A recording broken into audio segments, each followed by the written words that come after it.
Hey everybody, what is going on? I hope you guys are all doing well and welcome to another tutorial video. In this video, I'll be explaining to you guys how you can fix you need access in Google Drive. So let's get right into it. Now the you need access window will open up if you don't have access to the file or if you don't have permissions. And in that case, you can request access from the owner of the file so that they can grant you access to the Google Drive.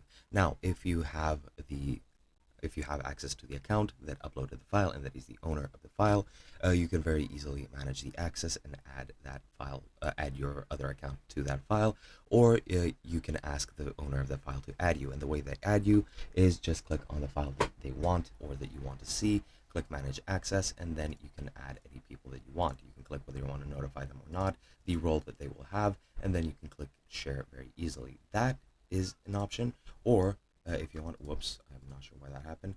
Or another thing you can do is manage the general access by clicking on restricted and clicking on anyone with the link, then setting the role that anyone with the link has and setting it to viewer, commenter, or editor, and then clicking done. And now pretty much everybody can access that file. And that is pretty much all there is to it. Hope you guys enjoyed, and I'll be seeing you guys in another video.